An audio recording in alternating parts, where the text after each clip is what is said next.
Disang-sanggan kang mangarsi srana panggihing pangantian rina kita diolam bange gedang rojo kegadangan mugya manggih raharjo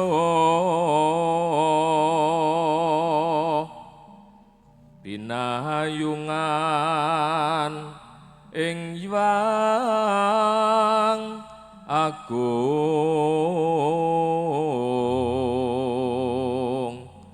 temah mangya bagya mulya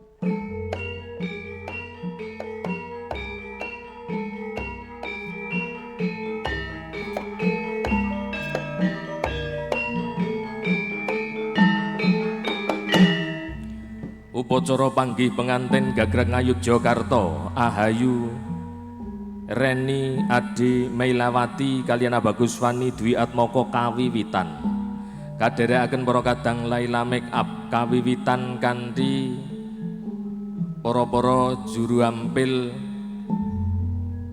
kembar mayang kembar padha mayang awujud sekar wujud sekaring jambiri nakit adiluhung dadiya pepinginanira Sri Atmaja Winangantian Jalulan Pawestri bagya mulya pinayungan dedamar saking ngarsanipun Gusti ingkang Maha Agung kembar mayang wit kelanggengan kinarya pratandha panyuwunan ngarsanipun Gusti ingkang Maha Agung mugia Sri Atmaja Winangantian Sarimbit tansah atut runtut reruntungan ing donya tekeng delahan sinempyokaken ing anggane Sri Atmaja Winangantian Jalu tumuli kembar mayang kabuncang menawi rikala rumiyin kabuncang ing delanggung nenggih kinarya pratandha pangruwating Sukerta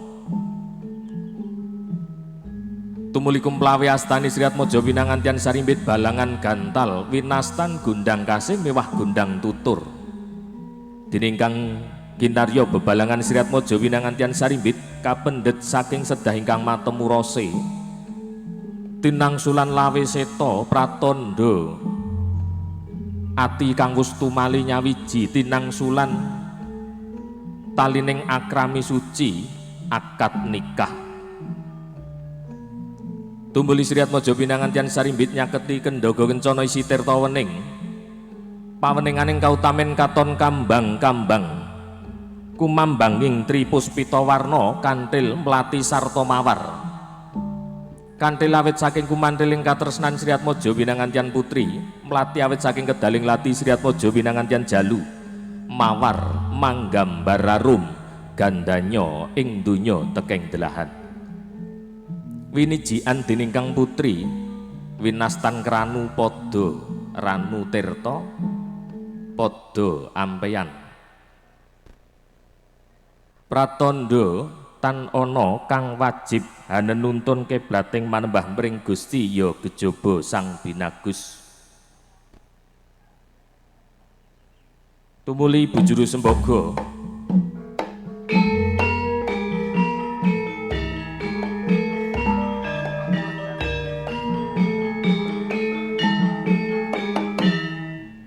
tumuli bujuru sembogo ngasta ponangan tiga kapetelaken ing palarapani Sri Atmaja Winangantian Sarimbit ponangan tiga tumuli kabanting ing Bantala pecah saknalika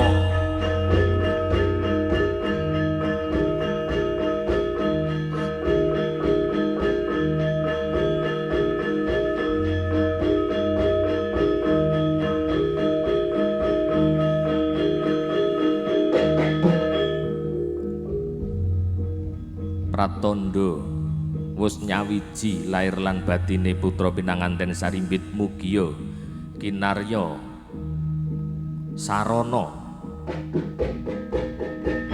langgeng anggenya bebrayan.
Lon-lonan tindake Sri Atmaja Pinanganten Sarimbit kairing dening Rama lan Ibu Catur. Kinanthi donga pamuji pangestu saking sagung para tamu. Mugi salwiring gati purwa madya usana tansah pinanggih kawidadan karaharjan tuwin kawilujengan.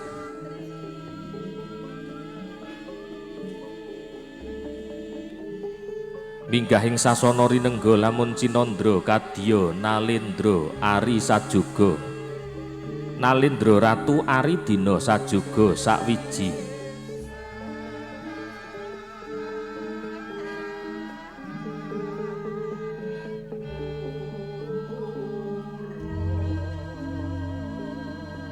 Lenggah jajar ing sasana pinajang kaapit dening Rama lan Ibu Catur.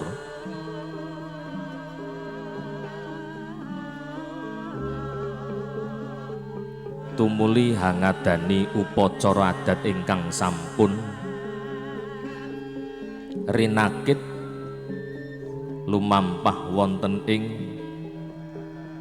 Klipuh Gulureja Lendah Kulon Progo Ngayogyakarta Hadiningrat. Kadherekaken para kadang saking Laila Makeup tumuli kaadanan upacara adat saklajengipun tampa kaya ngantos pungkasaning upacara adat ing mangke sungkeman. Sumangga.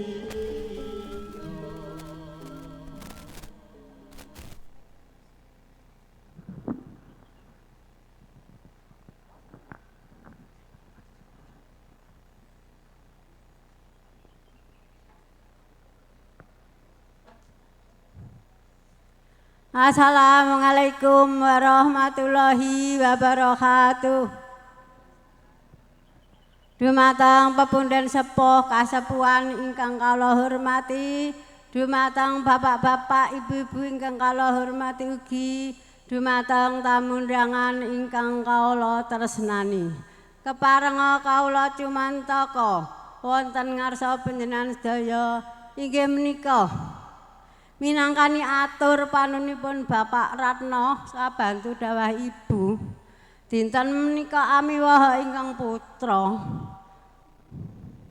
sampun ngabiyantara wonten ngarsa panjenengan sami samangke badhe angaturaken inggih menika tampa kaya utawi kacar kucur ing mbok bilih samangke kawula ngaturaken kirang subasita, kirang trep lan kirang mujiprana kawula nyuwun agunging pangapunten. Ingkang salajengipun kawula ngaturaken boten saged mawi basa nggih ngoko kemawon nyuwun pangapunten saestu. Monggo pinanganten kakung aturi jumeneng.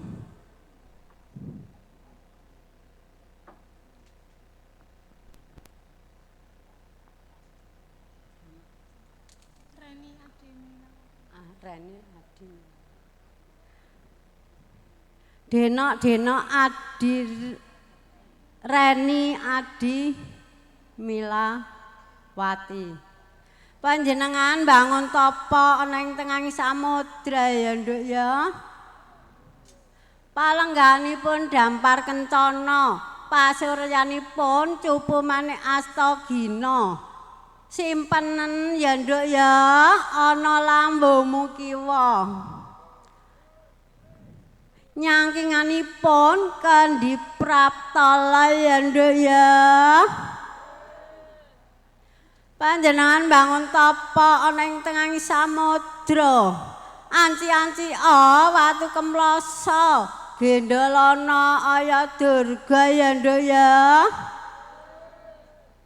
Sampura cindhe sutra ya Nduk ya. Kambena sabardrana ya Nduk ya. Tapi jari limaran ya Nduk ya.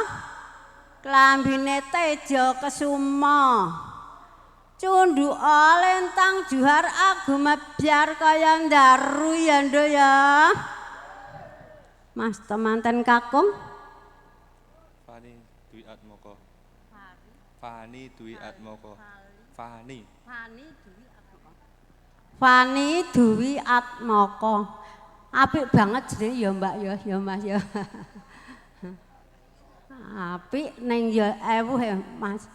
Antenan pun sepuh lajeng matur ki cuntel. Nggih. Panjenengan munggah kaji ya Nduk ya. Ya le ya. Tole kak ya genduk. Panjenengan dhuwur, luhur, babudane misuwur. Rejekine subur makmur ya le ya. Munggah kaji wonten Mekah Madinah. Oleh-oleh sirapa? Bogem kencana dibuka isine emas pices raja kaya ya le ya. Wis duwe emas urung Mas? Nggo ngayani kudu duwe emas. Emas raja brana nggih. Denok panjenengan didadekke wong tani ya Nduk ya. Tani apa bakul, Mbak? Bakul ya tani ya, hasilnya men akeh. Yen tani sing setiti ngati-ati ya Nduk ya ngrumat guna kayane Kang Masmu. Cantel kawak, jagung kawak, pari suwuli kanggokno sasi ya Nduk ya. Weras Paris jotho tanduran dadekno sak rawa ya Nduk ya.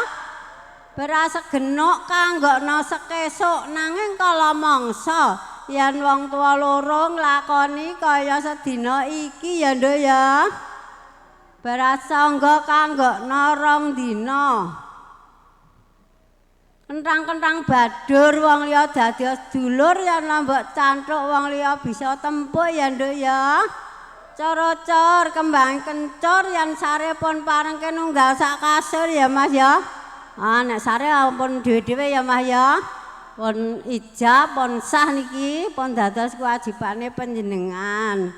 Monggo dipun paringaken kayanipun. Monggo sok glogok. Nah, hati-hati. Mas sing gemi setiti ngati-ati yang tandurke kacang ya gemeni tuku gelang ya Nduk ya. Yang tandurke brambang digemeni kanggo tuku gelang, yang tandurke jagung digemeni kanggo tuku kalung ya Nduk ya. Yang tandurke lombok digemeni kanggo tuku pusaka ya Nduk ya. Wong ki nek ndek pusaka ya tentrem ayem ya seneng nggih. Monggo pun paringaken kayanipun sedaya. Mboten ngengeh to Mas? Nah, esas mboten? Ngesas. Waduh, jan. Mbak kudu diprenteni nggo tumbas udun nggih. Ampun nganti gajok ndak mangke Mase grundelan ora duwe udut nggih. Enggak. Kayanipun dipun titipaken dumateng Ibu. Benjang kasuwun kangge kebetan nggih, Mase utawi Mbak E. Monggo berdiri dipun paringaken. Nggih. Pendet gambaripun.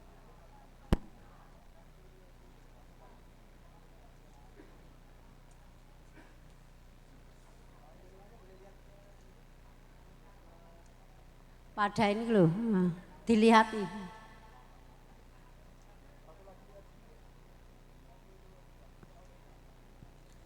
Dah, enggak. Lajeng lenggah meleh.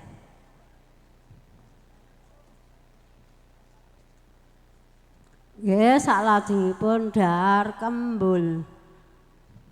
Kangge ngraketaken anggenipun bebrayan. Monggo pelan-pelan.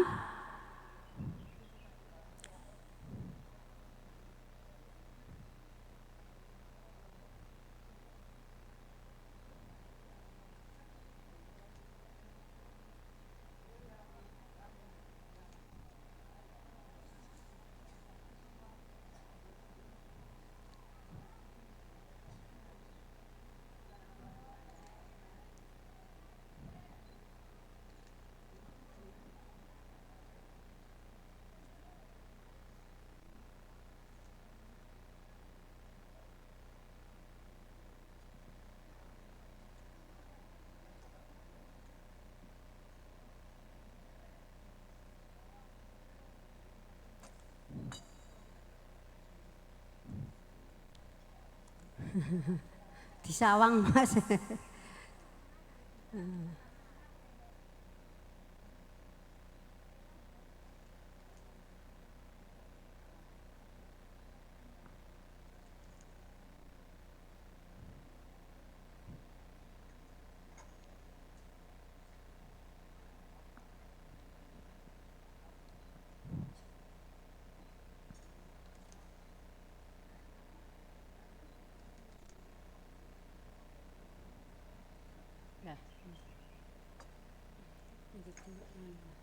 Ampel Mas.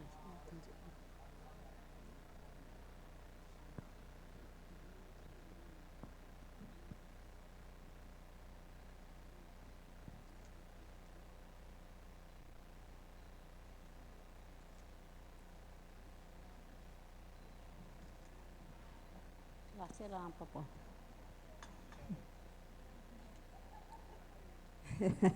Salet ya Mas ya. Medun gunung nggih, munggah gunung, medun gunung.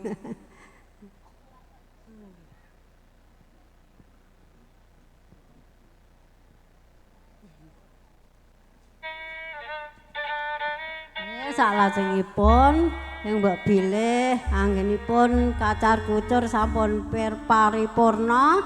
Mbok bilih kathah kalepatan kawula anggen kula ngaturaken wonten sungsang sari ngatur kawula nyuwun agunging pangapunten. Ing mbok bilih mugi-mugi pinanganten sarimbit ndang pinaringan momongan ya Mbak ya. Dan kakung ya sing saleh, sing putri ya sing salikah nggih. Allahumma amin. Mekaten cekap semonten. Wassalamualaikum warahmatullahi wabarakatuh.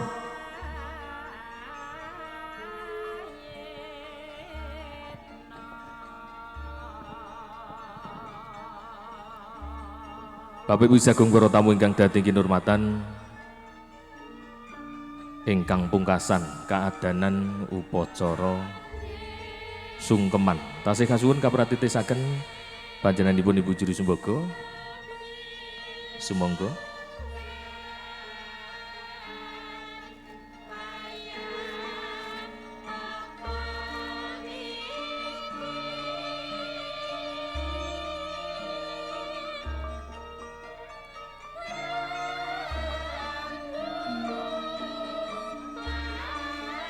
Kadherekaken panjenenganipun Ibu Juru Sembogo tumuli Sri Atmaja Pinangantian Sarimbit gupuh-gupuh sak ngajenging pakuwon.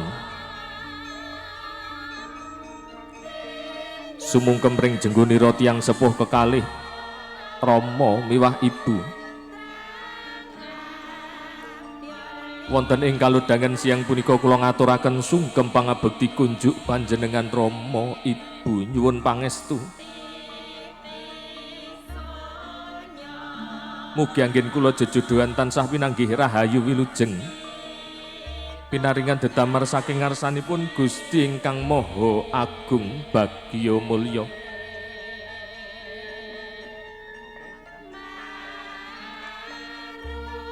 Nggih anakku sakloron. Sliramu ngaturake sungkem pangabekti ya nggih tak tampa kanthi lega-legane atiku ora liwat.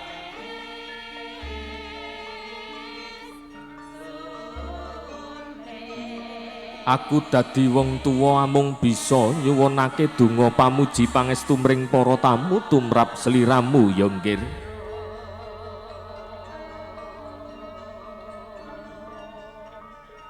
Injih kasinggihan Rama Ibu nyuwun pangapunten dereng saged yasung piwales jumbuh kalian kekudangan panjenengan malah kepara kula asring dadosaken singkel ing penggalih panjenengan Rama Ibu. Nggih anakku sakloron. Aku dadi wong tuwa uga akeh kang luput. Sing gedhe pangapuramu ya nggih.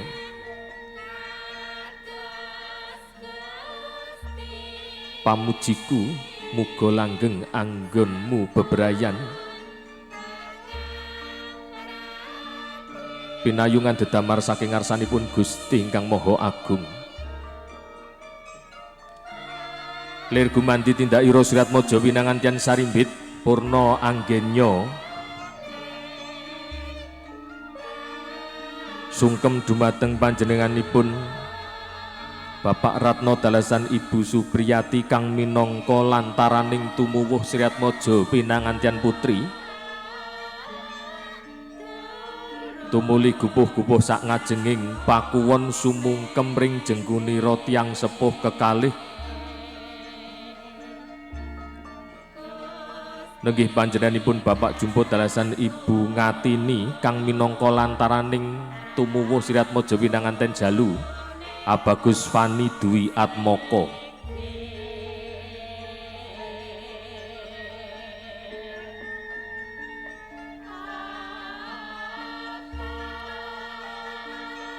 Rama Ibu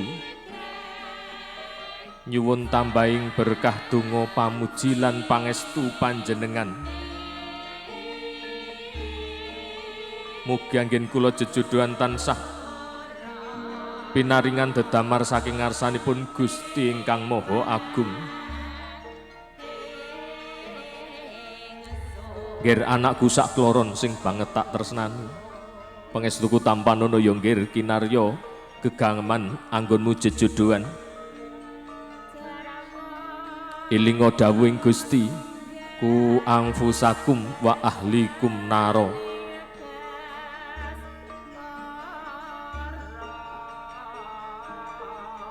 Tindakno laku kabecikan wedya laku kanistan.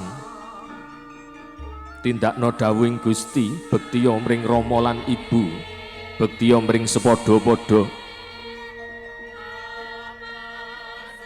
Pamujiku Rahayu, rahayu, rahayu wonggir anggonmu jejodohan.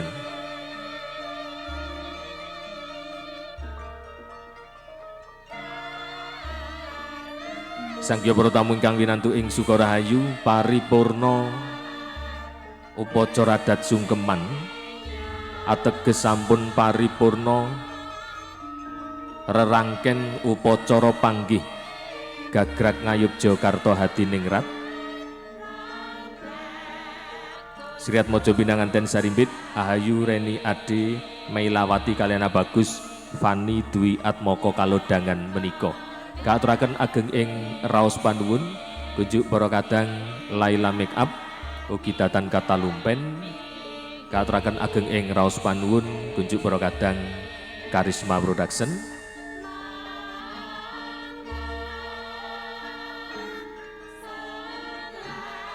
Lonika video syuting lan ugi ideal picture fotografi kalodangan menika. Bapak Ibu sagung para tamu ingkang winantu ing Sukorahayu tasih kasuwun lenggah sawetawis kaadanan foto sarengan Sriat Mojo Pinanganten lan ugi Romo Ibu Catur wekdal kaaturaken dumateng para kadang ideal lan ugi Lonika Studio. Sumangga.